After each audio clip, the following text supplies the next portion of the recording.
Bonjour. Live du jour sur l'IA, le faux débat que ça révèle et surtout qu'est-ce que ça réveille chez l'humain. C'est un sujet que je trouve passionnant, qui est pas prêt de s'arrêter en termes de déchaînement des passions et de l'intensité humaine. C'est un sujet qui révèle le pire comme le meilleur des gens. Et c'est un sujet qu'on a déjà traité avec d'autres personnes, des confrères, des consoeurs, des clients et qui génère toujours un avis, quel qu'il soit, et des émotions qu'il y a derrière, et des choses plus profondes encore. Mais curieusement, il y a beaucoup de gens qui font pas le travail d'aller voir en profondeur ce qui se passe. Alors aujourd'hui, voilà, je voulais vous en parler pour vraiment évoquer le point de vue, qu'est-ce que je vois sur l'échelle vraiment très, très, très, très long terme au niveau de l'humanité. N'oublions pas déjà une première chose. L'IA, elle existe depuis bien plus longtemps depuis 2023, parce que c'est comme si les gens avaient découvert ça, mais en fait, non, non, ça existe depuis vraiment beaucoup plus longtemps. Et les prémices de l'IA sont tout simplement la programmation informatique. Ce sont différents programmes, c'est une façon de coder qui fait qu'il y a une certaine intelligence qui se déploie et qui auto-apprend et qui s'améliore au fur et à mesure. C'est du test and learn, voilà, qui s'améliore en permanence et qui prend des décisions, qui fait des suppositions, qui se trompe, qui réajuste, etc. C'est en compilant des données qu'elle s'appuie, qu'une IA en fait s'appuie dessus. Donc, déjà, tout dépend de comment ça a été programmé. Il y a plein d'IA différentes. Déjà, soyons clairs là-dessus. Il n'y en a pas qu'une. Il n'y a pas que ChatGPT. Enfin, il y en a énormément plus. Sauf que dans le grand public, ça a fait une percée avec ChatGPT il y a seulement quelques années. Donc, il en existe beaucoup d'autres. Il y en a qui sont utilisés depuis très longtemps dans des applicatifs militaires. C'est pas nouveau. Et on ne sait pas forcément exactement quand, hein, quand on n'est pas dans le milieu. Donc, voilà, on n'en saurait pas plus parce qu'on est justement le grand public. Euh, mais ce qu'il faut savoir, c'est que ça remonte à bien plus longtemps que ça. Avant d'en arriver à cette intelligence artificielle, on a déjà commencé par programmer. Donc, quand on codait des sites, euh, ouais, quand on codait des sites, en fait, on était déjà en train, quelque part, de créer des programmes. Je dis ça parce que mon premier métier était quand même dans la communication et donc la création de sites à la main, voilà, c'est quand même quelque chose que je faisais. Euh, et avant d'en arriver là, eh bien, c'était les prémices du web. Le web, c'était déjà une programmation. C'est pas sorti du chapeau comme ça. C'est quelque chose qui a été programmé par un, même plusieurs humains. Et donc, l'IA dépend déjà de cet applicatif-là. Et encore avant, si on remonte bien avant encore, avant d'en arriver au web, parce que c'est quand même le mot à la base, c'est vraiment ce mot-là qui détermine Internet, hein, c'est vraiment son origine. Eh bien, avant ça, on avait les premiers supercalculateurs, on avait les premiers outils qui permettaient de faire de la micro-informatique. Et encore avant, on avait donc les premiers supercalculateurs qui permettaient d'avoir une certaine puissance de calcul rapide pour traiter beaucoup de données à la fois. Et ça, c'était déjà il y a un paquet de décennies, ça, même plus que ça. Et si on remonte encore plus loin, d'où remonte l'IA? Elle remonte au moment où on a commencé à juste calculer, juste calculer. L'arithmétique, les mathématiques, c'était déjà à ce moment-là les prémices. Et encore avant, on faisait autrement, sauf qu'on n'a pas de traces, tout simplement. Donc tout ça pour dire que c'est une évolution parfaitement naturelle. Et il y aura d'autres choses après l'IA. Il y aura un autre courant qui va arriver, qui va s'intégrer naturellement au quotidien. Mais pour que ça s'intègre naturellement au quotidien, il faut déjà en passer par cette période de révolution, euh, de désaccord, de désavouement, en fait, de ce qui arrive, de méfiance envers la nouveauté. C'est humain et c'est euh, quelque chose qui s'est toujours passé, en fait. On a toujours vu d'un mauvais œil les, euh, les évolutions, en fait. Et vraiment, par rapport à ça, ce qu'il faut quand même pas oublier, c'est qu'on est dans une révolution majeure, là, au niveau sociétal. C'est pas un petit truc, là, qui se passe, hein. C'est un gros, gros bouleversement. Donc, l'IA, c'est un symptôme parmi d'autres dans ce bouleversement. Il y a beaucoup d'autres choses. Vraiment beaucoup. Mais on oublie un truc tout bête. Parce que je vois des discussions avec beaucoup d'accompagnants, parce que c'est surtout la majorité de entre mes collègues, confrères, consoeurs, qui ont un ego spirituel déguisé en bienveillance, qui vont dire que l'IA, c'est le mal, que c'est vraiment quelque chose qui est très très mauvais, qu'il faut l'utiliser à bon escient, et que de toute façon on pourrait faire sans, etc. Mais qu'est-ce qui se passe là? Ce sont juste des gens qui sont en train d'être en défiance par rapport à de la nouveauté, qui ne maîtrisent pas. N'oublions pas que ces mêmes personnes ont ce genre d'objet. Je ne sais pas si vous le voyez. Un smartphone. Et on peut me dire ce qu'on veut, mais ces personnes qui critiquent l'IA, qui vont pas creuser, hein. Je dis pas, on peut avoir son avis sur la question, mais ces personnes ne vont pas creuser. Vous voyez, donc c'est là où j'ai un petit peu de mal avec l'idée. On peut se faire un avis, c'est bien aussi de s'informer avant quand même. Ces personnes utilisent un smartphone. Un smartphone. Euh, comment dire? En étant assez diplomate, mais je sens que c'est pas l'énergie de la journée, donc je vais pas pouvoir être ronde et diplomate. Ça va pas être possible. Euh, on peut pas en fait taper sur l'IA quand on a un smartphone. On peut pas taper sur l'IA quand on utilise Internet. On peut pas taper sur l'IA quand on a une bagnole. On peut pas taper sur l'IA quand on utilise des comptes bancaires. C'est des conneries, c'est du bullshit. Ça donne juste bonne conscience. C'est du foutage de gueule. Enfin, je suis désolée, hein, c'est vraiment l'énergie, elle est là, comme ça aujourd'hui. C'est pas toujours comme ça, hein, je vous rassure, mais ou je vous rassure pas, je sais pas. Un smartphone, c'est juste un téléphone amélioré, hein, n'oublions pas. Ce smartphone, il utilise des fonctions comme le calendrier en ligne, l'agenda, euh, enfin, le répertoire, pardon, la calculatrice. Il sert à naviguer sur Internet, donc il remplace aussi éventuellement des applicatifs comme un traitement de texte, comme des post-it, enfin des aides-mémoires, comme des tableurs. Vous pouvez être en visio avec les gens, donc ça remplace le bar du coin où on voyait les gens. Enfin, what? Franchement, ça c'est juste un outil qui rassemble d'autres outils. Et cet outil, en fait, fait disparaître des métiers. Et c'est une réalité. Il en a fait aussi développer beaucoup d'autres. Et on l'oublie tout le temps. Pour en arriver au téléphone, au smartphone, donc il y a plusieurs fonctionnalités. Je ne sais pas si vous le voyez. Voilà. Euh, pour en arriver là, on a commencé par des téléphones qui n'étaient pas aussi interactifs que ça. C'était des téléphones portables aussi. Moi, je fais partie de cette génération qui a vu l'émergence de ça. Et avant d'en arriver au téléphone portable, on était sur des téléphones fixes. Tout le monde avait un téléphone fixe, la très grande majorité des gens. Quand on est arrivé au téléphone fixe, l'arrivée du téléphone portable, c'était un truc de fou. Les gens ne voulaient pas, ou alors ils trouvaient ça fou en termes de waouh, c'est super. Il y avait deux avis différents en fait. C'était tout. Quand la micro-informatique est arrivée, c'était la même chose. Les gens ne voyaient pas nécessairement l'intérêt d'avoir un ordinateur. Pourtant, la grande majorité des gens ont eu un ordinateur. Puis après, ça s'est démocratisé en support plutôt mobile, portable, donc téléphone, tablette, etc. Mais on ne va pas taper sur ces outils alors même qu'on les utilise. Et tout ça, en fait, ne sont que le témoin en fait d'une évolution sociétale. Tout s'est accéléré en fait en très peu de temps. Effectivement, à partir des années 70 à 90, ça a été exponentiel. Mais avant d'arriver au téléphone fixe, en tout cas tel qu'on le connaît dans ces années-là, il ne faut pas oublier qu'avant, il y avait des opératrices qui reliaient les gens avec des câbles. Je ne sais pas si vous vous rappelez de ça. C'était un emploi. Et quand on vient dire que l'IA va supprimer des emplois et que c'est donc mal, on oublie de regarder qu'en fait, on a un téléphone portable, un smartphone, qui a fait disparaître des emplois. Il en a créé d'autres. Il a créé d'autres services. Il y a besoin maintenant d'avoir des hotlines. Il y a besoin maintenant d'avoir des services après-vente et ainsi de suite. Donc, ça a développé plein d'autres choses et certainement beaucoup plus d'opportunités que ce que ça a fait disparaître. Pour vous donner un autre exemple, prenons les voitures. Beaucoup de gens ont une bagnole, beaucoup de gens ont une voiture en fait. Et c'est discutable au niveau écologique aussi, hein. Tout comme d'avoir un téléphone, tout comme d'utiliser un ordinateur qui a une batterie au lithium. Donc, c'est intéressant de voir ce que ça soulève comme point de vue, alors qu'on ne vient pas se remettre en question sur d'autres usages.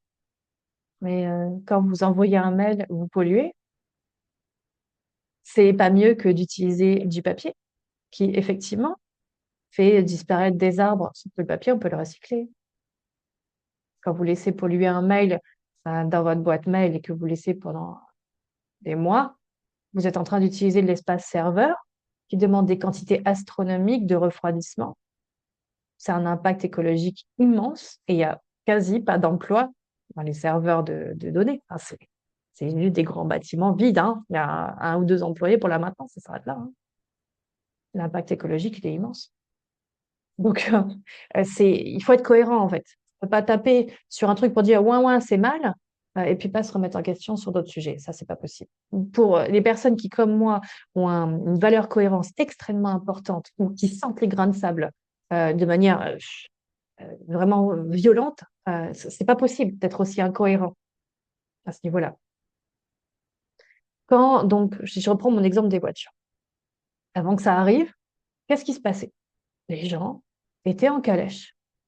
Les gens avaient des cochers, ils avaient des chevaux, il y avait des maréchals ferrants partout. C'est une réalité. Quand Ford est arrivé sur le marché, qu'il a sondé le marché, je ne sais plus quelle est la citation, mais il a dit quelque chose comme si j'avais écouté les gens, j'aurais fait juste des chevaux plus rapides. Non, à la place, il a fait une voiture. Et certainement que ça a dû être vu ça a dû être vu, pardon, d'un très mauvais regard, d'un très mauvais point de vue, en disant, c'est quoi ces trucs-là? C'est dangereux, hein, la fumée, ça fait du bruit. Et il n'y avait pas le code de la route. Donc, et est-ce que c'était plus ou moins dangereux que les chevaux? C'est discutable aussi. Les chevaux n'étaient pas plus ou moins dangereux que les voitures. Il y a des avantages et des inconvénients dans tout, absolument tout. Seulement, ça arrange de voir les choses d'un certain prisme, d'un certain point de vue. Quand on est en train de diaboliser l'IA, l'intelligence artificielle, on oublie euh, d'autres questions beaucoup plus profondes. C'est un faux débat. C'est un faux débat. Dire que l'IA va remplacer l'humain, c'est un faux débat. C'est pas le vrai sujet. Ça n'a rien à voir avec l'éthique. C'est toujours l'histoire du couteau. Vous en faites ce que vous voulez du couteau. Soit vous coupez un cake, soit vous tuez quelqu'un. C'est qu'un outil.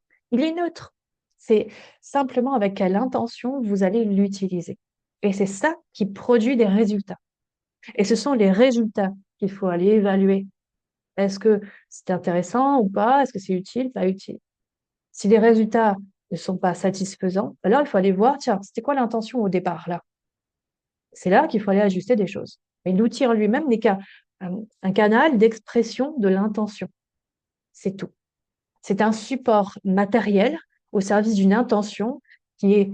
Alors, quand je dis intention dans ce contexte-là, c'est pas nécessairement une intention du cœur, ça peut, hein, mais c'est pas nécessairement ça. Ça peut être aussi un raisonnement intellectuel. En tout cas, c'est le support dans la matière de ce qui est à l'intérieur de soi. Donc, taper sur l'outil revient à se tromper de cause, en fait. La cause, elle n'est pas là-dedans. Le résultat n'a rien à voir, en fait, avec l'outil. Il a à voir avec l'intention. Et ça, c'est très confrontant. Et c'est pour ça que les gens n'ont pas envie de faire le travail. Parce que ça demande à revenir à l'intérieur de soi. Donc, le monde change parce que les gens changent. C'est à l'échelle individuelle que ça se passe d'abord. Et si les individus changent, c'est pour que justement la conscience s'élargisse et que les gens se rapprochent de plus en plus de leur essence profonde, de leur vérité intérieure. Pourquoi c'est un faux débat, l'IA? Parce que ça ne fait que montrer des facettes de soi qu'on n'a pas envie de voir. C'est très pratique. Mais c'est le même débat, si vous voulez, que si on parlait euh, d'un président sur Terre. On pourrait juger ses actes. Mais on pourrait s'arrêter au niveau ras des pâquerettes, comme je l'appelle, et juste analyser pour dire ça c'est bien, ça c'est pas bien. Voilà, c'est juste l'ego là, qui va les juger, et puis voilà. Et on va rationaliser avec des repères de notre mental. Mais si on va un cran en dessous, c'est là où il y a vraiment du changement qui est possible. Pourquoi cette personne révèle des choses chez soi? Pourquoi on n'est pas d'accord sur ses prises de position, sur ses actes, etc. Eh bien, c'est la même chose pour l'IA. Pourquoi on est d'accord ou pas d'accord? C'est là, dans cette couche-là, que ça révèle des choses. C'est le système de valeurs, c'est les émotions qui sont réveillées, c'est les systèmes de croyances, de pensée qui sont là, c'est les loyautés qu'on entretient, familiales, transgénérationnelles, sociétales, karmiques, etc., etc. Ça révèle des choses bien plus profondes que simplement c'est bien, c'est pas bien. Niveau ras des pâquerettes, on peut pas avancer à ce niveau-là. Ça marche pas. Il faut aller plus profond, beaucoup plus profond. Et l'IA révèle des choses qu'on n'a vraiment pas envie de voir. Prenez l'exemple du premier confinement. Premier confinement, dans ce Covid qui est là, pas de choix. Regroupement massif à l'intérieur, donc chez soi, mais à l'intérieur aussi. Je ne sais pas si vous entendez le double sens quand je le dis. Qu'est-ce qui s'est passé à ce moment-là? Beaucoup de gens se sont rendus compte qu'ils n'aimaient pas des sphères de leur vie. Ils ne pouvaient pas apprécier ce qui se passait dans leur famille, ils ne pouvaient pas apprécier ce qui se passait dans leur logement, ils ne pouvaient pas apprécier ce qui se passait dans leur travail, dans leur santé, etc., etc. Ça a révélé plein de choses. Et ce qui a été positif, je ne parle pas de la souffrance, attention, hein, mais ce qui a été positif dans ce que ça a révélé, c'est le réajustement. Parce qu'il n'y avait pas d'autre choix que d'aller voir à l'intérieur de soi, ah ben ça, j'aime pas du tout ce que je vis. Et donc, comment je vais faire pour modifier les choses? Et c'est là où les choses peuvent vraiment se transmuter. C'est quand on fait le choix, quand on se confronte réellement à ce qui se passe et qu'on se dit, est-ce que c'est juste? Est-ce que c'est aligné? Est-ce que c'est vraiment ce qui me fait kiffer? Est-ce que j'ai vraiment envie de vivre ça? La réponse, elle est simple. Ou c'est oui, ou c'est non. Si c'est oui, on ne change rien. Si c'est non, on change quelque chose. On se sort les doigts, pardon, hein, mais vraiment, c'est, ça peut pas être autrement. Donc, si c'est non, on fait des ajustements. Peut-être qu'on se trompe, peut-être qu'il faut réajuster encore. Mais il peut pas y avoir de changement s'il n'y a pas de changement.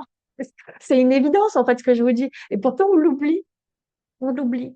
Donc, le confinement a révélé ça. Il a révélé, en fait, une perte de sens massive. Les gens allaient au travail sans savoir pourquoi ils allaient au travail. Mais on ne vit pas pour payer des factures. Ça n'a aucun sens, justement. À quel moment on s'aligne quand on fait ça? On ne vit pas juste pour se donner le droit d'avoir un toit, d'avoir le droit de payer sa bouffe, d'avoir le droit de se déplacer.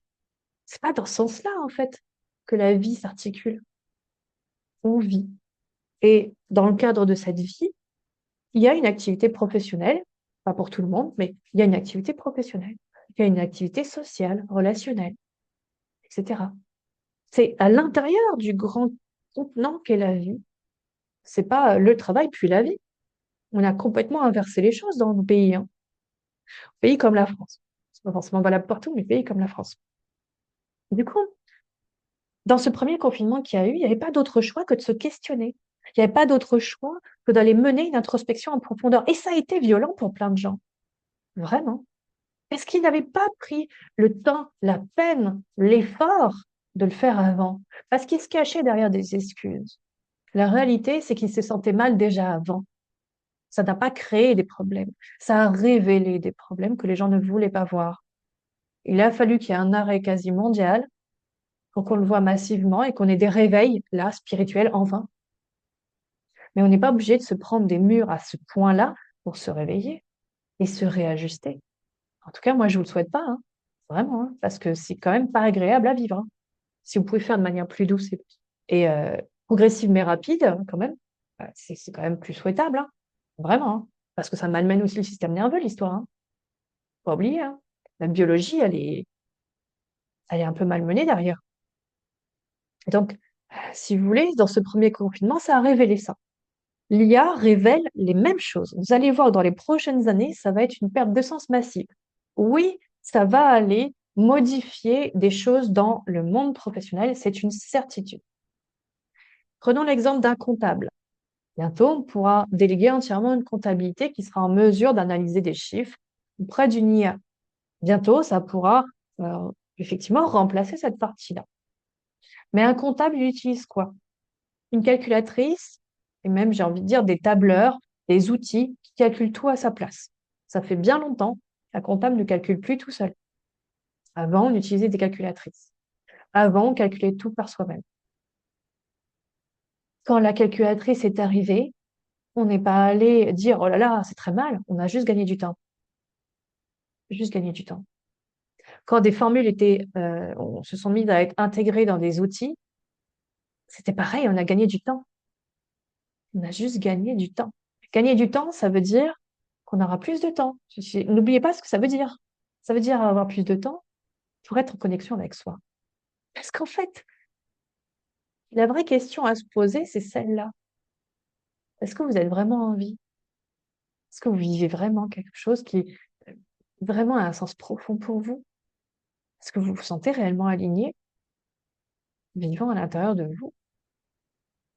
Et si vous n'avez pas assez de temps pour vous, rassurez-vous, la vie va s'en occuper à votre place. Et si ça prend la forme d'une crise mondiale majeure, ça prendra, pardon, je vais y arriver, ça prendra cette forme-là. Mais je vous le souhaite pas. Et je nous le souhaite pas. Donc, vraiment, le plus important, c'est de se demander s'il y a un réveil autant de passions et d'avis contradictoires et qu'on va pas voir en dessous le niveau ras des pâquerettes, eh bien, on oublie le vrai débat, le vrai questionnement de fond. Est-ce que je suis en sécurité à l'intérieur de moi-même? Est-ce que je me sens en vie? Est-ce que ce que je vis m'épanouit profondément? Est-ce que je me vois vivre jusqu'à la fin de ma vie de cette manière-là? Et tout ça, ça revient à l'amour de soi. C'est tout. Il va falloir beaucoup plus d'accompagnants, croyez-moi, pour pouvoir accompagner les gens qui vont être en perte de sens parce que leur boulot va être remplacé partiellement ou totalement par différentes intelligences artificielles ou en tout cas différents outils automatisés. Je ne vous souhaite pas de les vivre dans la violence, dans la douleur, mais il y a plein de gens pour qui ça va être le cas. C'est là qu'il faudra le maximum de gens pour aider justement ces personnes à aller en profondeur dans une introspection de qualité. Quand je dis de qualité, c'est pas simplement le champ mental avec les croyances, les pensées. C'est il vous des pâquerettes. C'est effectivement la partie la plus évidente qu'on peut aller changer, mais c'est pas la plus nécessairement la plus profonde. Il faudra aller voir aussi les émotions. Et quand je dis voir les émotions, c'est en fait les vivre, hein. C'est ça une émotion, c'est juste la vivre, hein. Il faudra aussi aller voir la relation au corps, la biologie, le corps, comment ça marche, etc. Et la relation à soi, à son image aussi. Et il faudra aller voir l'énergie. Ça, ce sont des accompagnements de qualité en profondeur qui permettent réellement de pouvoir ajuster des choses à l'intérieur de soi pour pouvoir vraiment se sentir vivant et savoir exactement où on va. Peut-être qu'on ne sait pas comment on y va, ça c'est un autre débat, mais savoir où on va.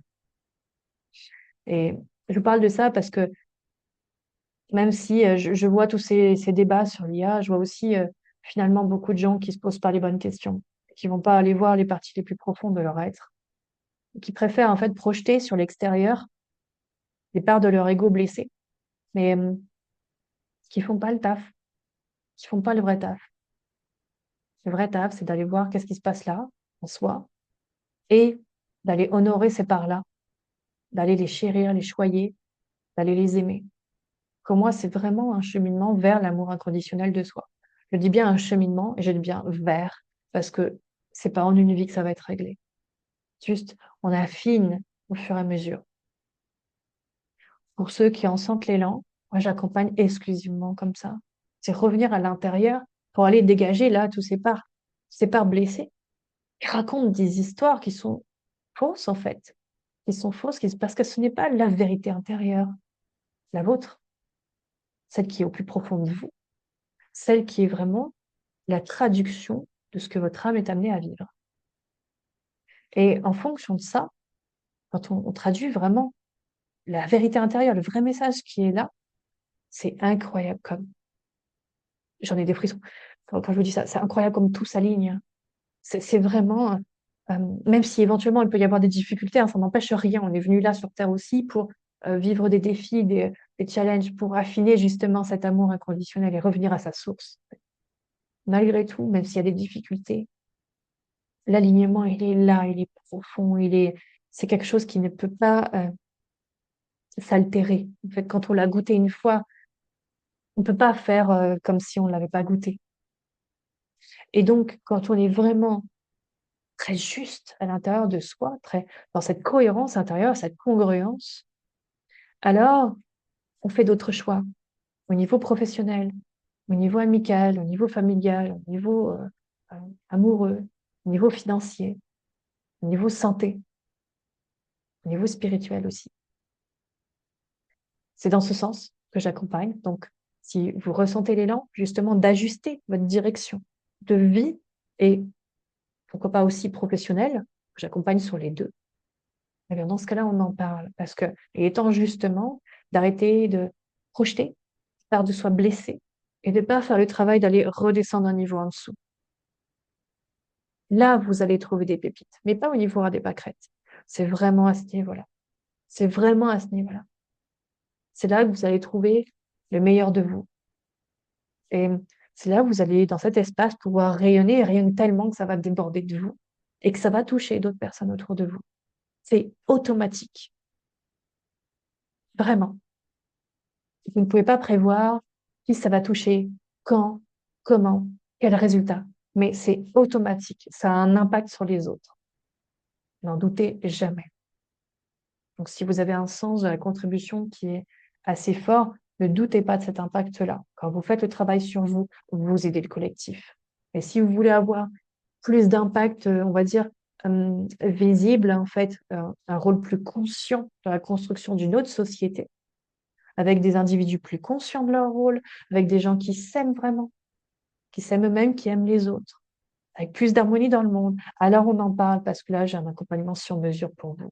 Si vous êtes missionné, si vous vous sentez l'appel d'aller vraiment dans cette profondeur de l'être pour pouvoir impacter, en fait, d'une manière ou d'une autre le monde, franchement, on est frais pour se rencontrer. Vraiment. Je vous laisse avec le rappel de la question la plus importante. Est-ce que vous êtes en vie et est-ce que votre vie vous satisfait? En fonction de ça, vous savez ce qu'il vous reste à faire. Belle journée à tous.